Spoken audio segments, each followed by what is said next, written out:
أكبر كفرت بنيت. الله أكبر. الله أكبر راحت كفرت بنيت. يا لطف الله. الله أكبر. لك الضرب الثاني. لك يا لطف الله شو ولع. الله أكبر. بعد راحت. Pernyataan mengejutkan Abu Shahab. Muncul kabar bahwa milisi Abu Shahab yang dituduh mendapat sokongan senjata dari Israel menolak tudingan adanya hubungan dengan Zionis. Hal ini menimbulkan pertanyaan, apakah strategi Israel memanfaatkan Abu Shahab untuk menekan Hamas telah gagal?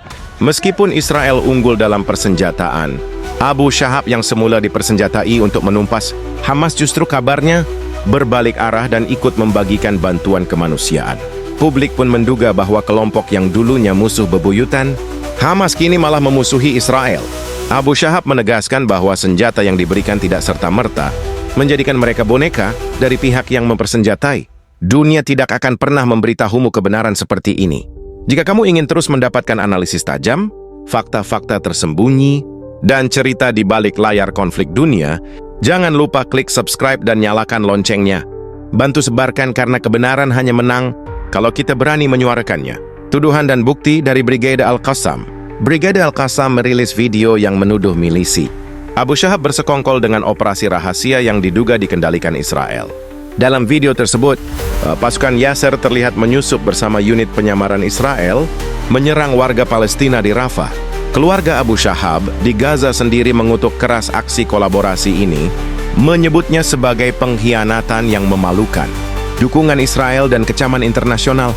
Dunia internasional mengecam dukungan Israel terhadap geng bersenjata di Gaza untuk menumpas Hamas, menilai ini sebagai bukti kebiadaban Israel. Bahkan Perdana Menteri Benjamin Netanyahu secara terbuka mengakui bahwa Israel pernah memberikan dukungan, termasuk persenjataan, kepada geng bersenjata di jalur Gaza. Menurutnya, langkah ini sejalan dengan rekomendasi intelijen keamanan Israel untuk melemahkan Hamas. Popular Forces dan Yasser Abu Shahab, geng kriminal militan ini dikenal sebagai Popular Forces, dipimpin oleh Yasser Abu Shahab. Kelompok ini sempat mengklaim dukungan dari otoritas Palestina, meskipun belum ada verifikasi independen. Popular Forces mulai aktif sejak akhir 2024 dan bahkan pernah mengusir pasukan Hamas dari Rafah Timur. Namun mereka juga dituduh terlibat dalam penjarahan truk bantuan PBB. European Council on Foreign Relations menyebutkan bahwa kelompok ini memiliki ratusan anggota, mayoritas berasal dari klan Abu Shahab. Yasser Abu Shahab sendiri berasal dari klan Badui Tarabin, berusia sekitar 30-an, dan pernah dipenjara oleh Hamas karena kasus perdagangan narkoba. Saat ini dia menjadi aktor kunci di Gaza Selatan, menempatkan pasukannya di jalur konvoi bantuan dekat Karam Shalom untuk mencegah perampasan. Abu Shahab mengklaim bahwa Popular Forces lahir dari keprihatinan warga sipil untuk menjaga agar bantuan sampai ke tangan yang benar. Dugaan dukungan asing dan proxy war. Ada kabar bahwa Israel diam-diam memasok senjata ke milisi ini sebagai bagian dari strategi melemahkan Hamas. Video yang beredar menunjukkan Ghassan Al-Dahini, tangan kanan Abu Shahab, memegang senjata baru dan perlengkapan militer lengkap.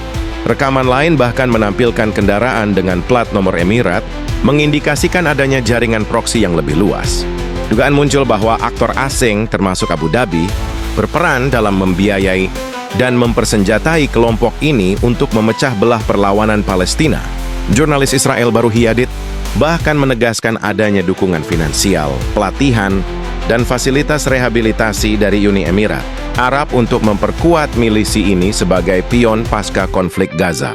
Hari ini Abu Shahab menjadi simbol betapa rumitnya perang proksi di Timur Tengah, berada di persimpangan kepentingan global antara Netanyahu dan Abu Dhabi, Popular Forces di Rafah Timur dan jejak kelam. Lebih dari 300 pasukan. Popular Forces kini menguasai wilayah Rafah Timur. Fakta tentang dukungan Israel terhadap mereka terkuak pada pertengahan 2025. Meskipun kelompok ini menolak bersekutu dengan Hamas, beberapa anggotanya tercatat sempat meluncurkan roket ke wilayah Israel. Yang lebih mengejutkan lagi, hubungan gelap dengan sel-sel ISIS ikut terkuak. Salah satu komandan mereka, Isam Nabahin, pernah berperang dalam pemberontakan Sinai dan kini kembali aktif di Gaza Selatan setelah lolos dari hukuman mati.